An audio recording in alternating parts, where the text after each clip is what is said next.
اعوذ باللہ من الشیطان الرجیم بسم اللہ الرحمن الرحیم رب اشرح لی صدری ویسر لی امری واحلل عقدۃ من لسانی یفقہوا۔ میرے پیارے بیٹوں، میری پیاری بہنوں اور بھائیوں، میں آپ لوگوں کا جس قدر بھی شکریہ ادا کروں اور جتنی بھی دعائیں دوں، میرے خیال سے اتنی میں وہ ادا نہیں کر سکتی۔ ہاں، اتنا میں ضرور کہوں گی کہ شاید میرے پاس جتنے حکمران ہیں سبھی آئے ہیں، سبھی نے بہت بہت مجھے تسلیاں دی ہیں، اور میں ان کی بھی شکر گزار ہوں، ابھی بھی شکر گزار ہوں اور ہمیشہ رہوں گی۔ عافیہ آئے نہ آئے یہ اللہ کے اختیار، لیکن میں سب کا شکر ادا کرتی ہوں۔ لیکن میں یہ ضرور کہوں گی کہ اللہ جن کو حکومت دیتا ہے، اللہ جن کو حکومت دیتا ہے اس کو طاقت بھی دیتا ہے، اس کو حکمت بھی دیتا ہے۔ یہ کاش کہ وہ حکمت استعمال کرے۔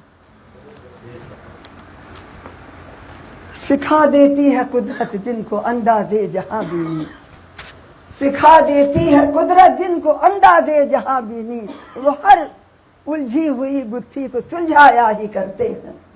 دیکھیے، جب اللہ طاقت دیتا ہے تو وہ حکمت بھی دیتا ہے، تو پھر بہرحال ایک یہ بات میں آپ سے کہتی ہوں کہ دنیا کے ہر خطے میں، ہر جگہ، ہر مذہب میں بہت باکردار اور بلند شخصیت کے مالک لوگ ہوتے ہیں، اور الحمدللہ یہاں بھی ہیں۔ لیکن افسوس کی بات یہ ہے کہ یاس کے سائے تلے، یاس کے سائے تلے آپ سب ماشاءاللہ بہت قابل پڑھے لکھے لوگ ہیں، میں اب کیا بولوں۔ میں تو وہ شخصیت تھی کہ رات رات بھر تقریر کرتی تھی، افریقہ میں یہاں وہاں فجر کی نماز پہ بند کرتی تھی۔ عافیہ کو میں نے صرف محبت سکھائی، پیار سکھایا، اس کو علم دیا۔ میں یہ کہتی تھی کہ قرآن اور اسلام صرف روحانیت کا نام نہیں ہے، یہ دینی اور دنیاوی علوم کا ایک حسین امتزاج ہے۔ اور یہی میں چاہتی تھی کہ ایک بیٹی تو میں ایسی کر دوں، اس کے باپ کے اس پر گئی کہ میں ڈاکٹر بنوں گی، ماشاءاللہ سب نے میرا دل ٹھنڈا کیا۔ اور عافیہ کو میں نے ایسی چیز بنایا تھا کہ وہ دینی اور دنیاوی علوم کا ایک حسین امتزاج تھی۔ میں آپ سے کیا کہوں، ایک کاش یہ جو یاس ہے یہ آدمیوں کو، قوموں کو تباہ کر دیتی۔ وہی ہے مرد جن پر یاس کے سائے نہیں پڑتے، وہی ہے مرد جن پر یاس کے سائے نہیں پڑتے، وہ اپنی برتری دنیا سے منوایا ہی کرتے ہیں۔ یہ میں نے کہا تھا، کسی کو کہا تھا، کون آئے تھے جنہوں نے کہا تھا کہ یہ مشکل ہے، یہ ذرا ہمارے سامنے عافیہ کے لانے میں یہ وہ ہیں، تو میں نے ان سے کہا تھا وہی ہے مرد جن پر یاس کے سائے نہیں پڑتے،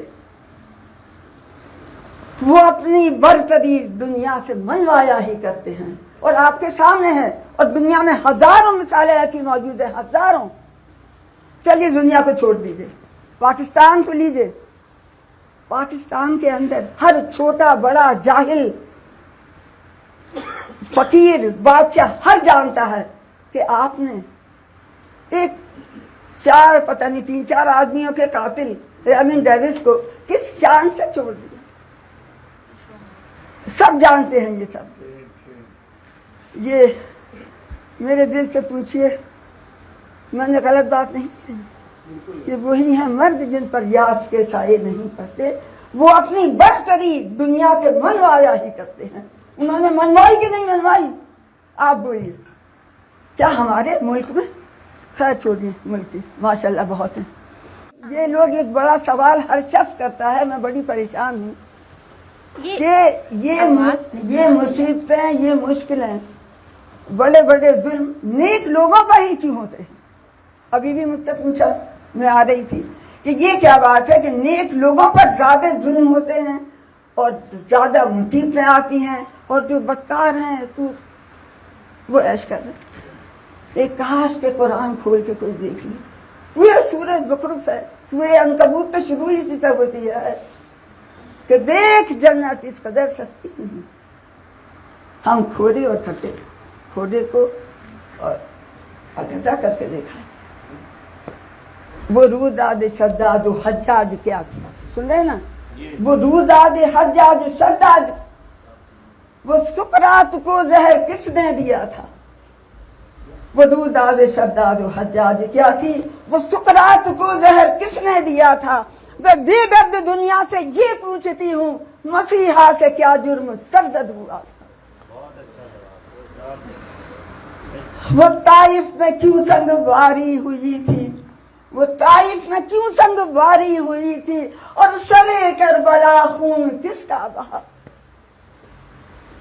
میں عزت مآب جج سے یہ پوچھتی ہوں کہ عافیہ نے قتل کس کا کیا؟